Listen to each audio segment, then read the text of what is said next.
So dito, meron tayong fruit at meron tayong dalawang stem. Consider natin kapag buo na yung fruit. Ayan, nakita nyo? Dalawa in between. So dapat mamimili tayo kung alin ang tatanggalin dyan. Meron tayong dalawang potential na flower na bubuo. So dito, ayan, meron ding dalawa. So magse-select tayo dito. Ayan. Since dilaw to at saka ito medyo green, ito yung tatanggalin natin. Okay?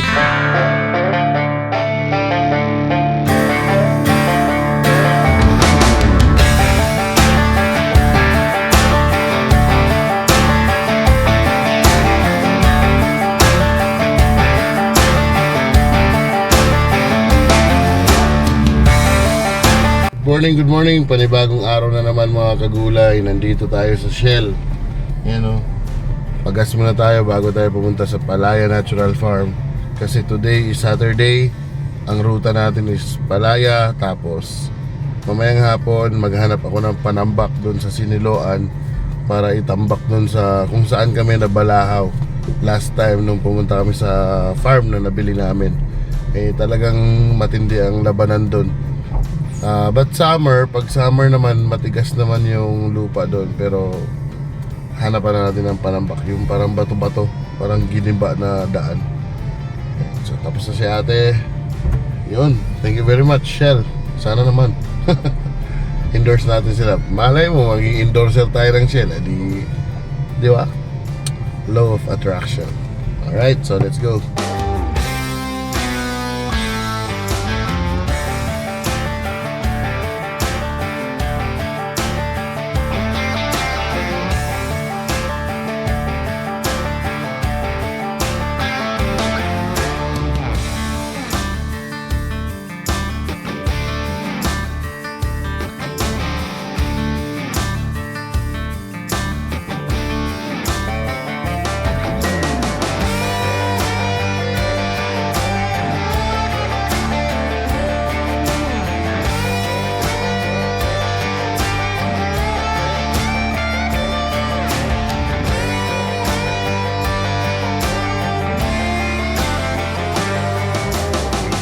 Morning mga kagulay, nandito na tayo sa Palaya Natural Farm.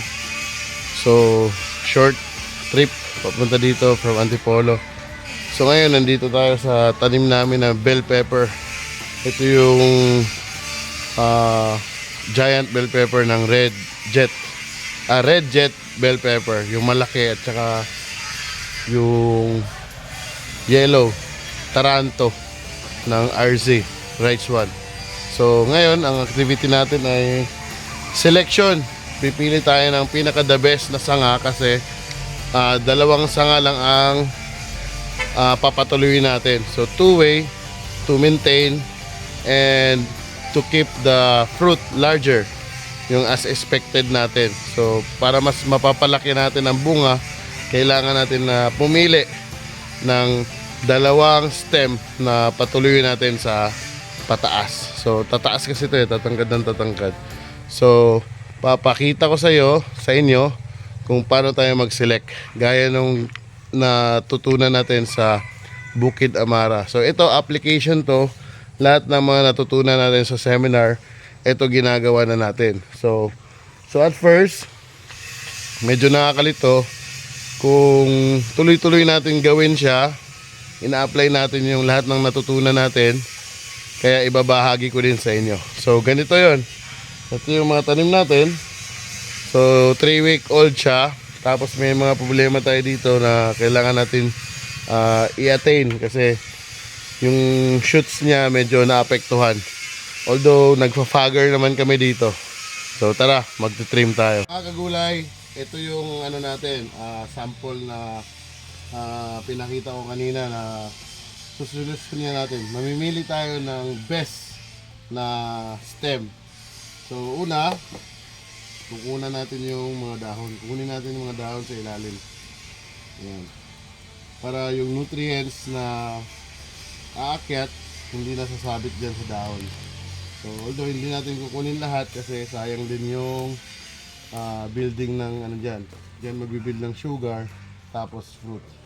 So after we remove the leaves, Yan, makikita natin ang main stem. Yan, kita ba nila? Yan. So this is the main stem. Yan. So ang gamit natin dito ay coco pit. Pakita mo yung coco pit. Yan, coco pit yan. So tinanggal lang natin siya dito sa system para makita natin. So dito, yan, meron tayong dalawa na buo na. So ito yung hinihintay natin na araw para pumili ng dalawa na nabuo na. Okay?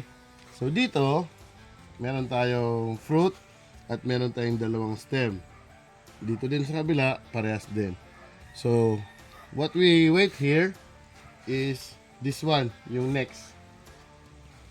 Yan o. So, meron tayong dalawang potential. Dito, pakita mo dito, banda ko yan. Meron tayong dalawang potential na flower na bubuo. So, dito, ayan, meron ding dalawa. So, magse-select tayo dito. Ayan. So, dapat isa lang, single stem lang. Pagkasanga, single lang, paakyat. So, dito, since buo na yung kabila, ayan o, since buo na yung kabila, ito, buo na rin, pipili na tayo ng pipili.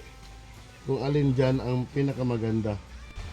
So, ang pagpipili, una, consider natin kapag buo na yung fruit.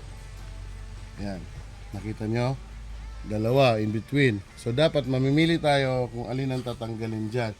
So, normally, para hindi kayo mahirapan, consider nyo yung pangalawa sa taas.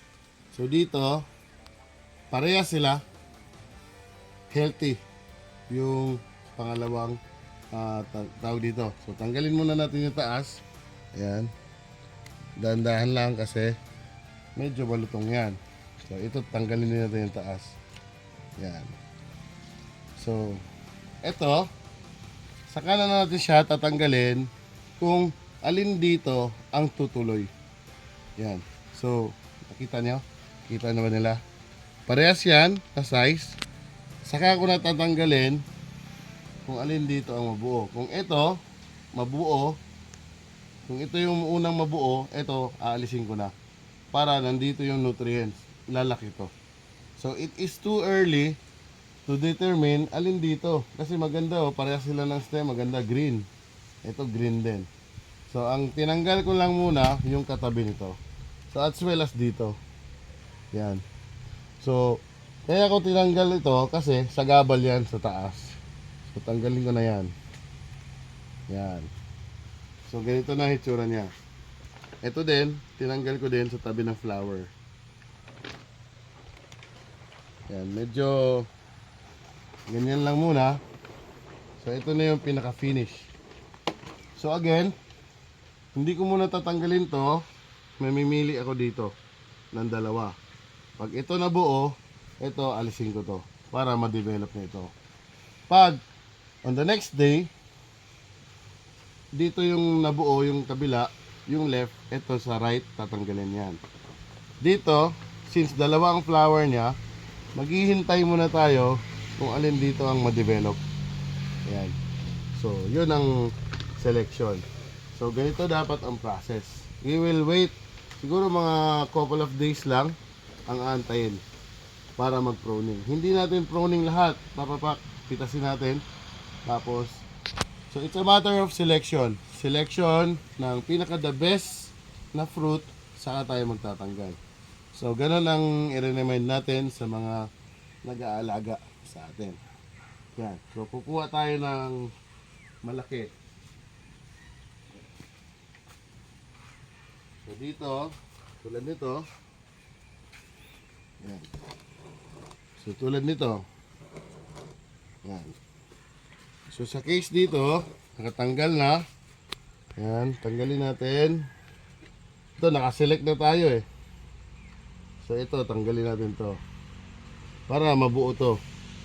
Tanggalin natin. Yan. So, hindi naman siya nakakalito. Selection lang tayo. So, sa bunga, yan, pakita mo kuya. Kapag merong na ganyan, tanggalin natin yan. So, yan. Bunga, sanga, bunga. ito yung napili natin kasi early pa nga to eh. Pero meron na tayong desisyon na tanggalin na natin yung kabila kasi puro bulaklak pa lang. Ito, nabuo na. Yan. So sa iba, hinaantay muna nilang maging parang green. Green nips ba yun? Ang tawag doon? Mancha yung green Mancher. piece. Green piece. Bago tatanggalin. Yan. So selection na yan. Hanggang pataas yan kasi humahaba kasi to. So ganun lang. So pag-aalaga. Tulad nito. Ito pa isa. Yan. Nakita natin ha. So ito, application to sa mga natutunan natin sa mga seminar. Actually, this is my 4th batch na bell pepper. Yan. So dito, nag-miss tayo. Meron tayong na-miss dito. Kasi meron tong flower between. So nalaglag siya. So yun ang hindi natin iwasan. So pangalawa, pang-apat na sana to. 2, 3, 4. So since buo na, ito yung sinasabi ko. Ganito dapat kalaki. Yan. So ito, late na to. Tanggalin na natin yan. Yan. So kasi malalaglag talaga yung malalaglag talaga yung bunga niyan. So dito nakamiss na tayo, nalaglag. Wala, tuloy tayo, tuloy ang buhay. So ganyan. Hop, dahan-dahan lang. So recommended natin na pagupit is dapat hindi cutter kasi wala kang control pag cutter. So pinakita ko lang kung paano. So dapat recommend natin is gumamit ng tawag dito, gunting. Ayan. So magandang basa ng kukupit natin kasi nagdi-drip na tayo. So again, selection. Flower, antayin mong mabuo, saka mo to tanggalin. Ayan. So since ano naman siya, nakita na natin magtuloy-tuloy na to, okay na ito. So yun lang. So the rest, cherry tomato natin may hinog na. Ipapakita ko sa inyo sa susunod na episode na video. So para hindi sunod-sunod yung cherry tomato natin. Ito naman bell pepper. So pag-uusapan lang natin ngayon ay bell pepper at saka kung paano mag-prune. Paano mag-select.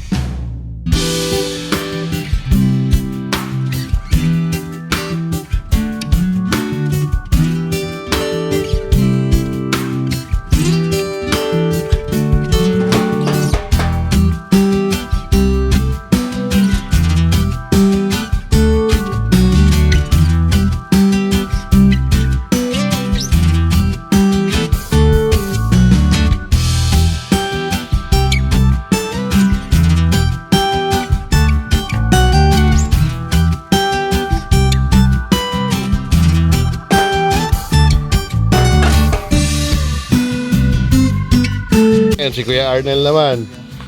Tagayin tayo ni Kuya Arnel. Ayan. So alam na ni Kuya Arnel yan, oh, kung paano ang selection. Ayan. Okay. So again, check natin. Tama, tanggal. Huwag masyadong kalbuhin, Kuya. Kasi ito yung dahon ng mag-ano yan, tutulong. So tama yung nagawa ni Kuya Arnel. Kuya Arnel, anong gagawin dyan? Wag muna ngayon kasi antayin muna natin to eh. Mabuo. Yan. Kailangan ganito siya kalaki. Yan, ganyan siya kalaki. Ayan. Yan. So, 3 hilera para sa bell pepper. So, ang natitira dito, meron na tayong pinunla dyan, ano kuya? Cucumber, Japanese. Ayan, nakapunla na. So, may i-expire na, mag-i-end na yung bell pepper, pipino. So, ito. Ayan. So, dito muna tayo. Nakatutok.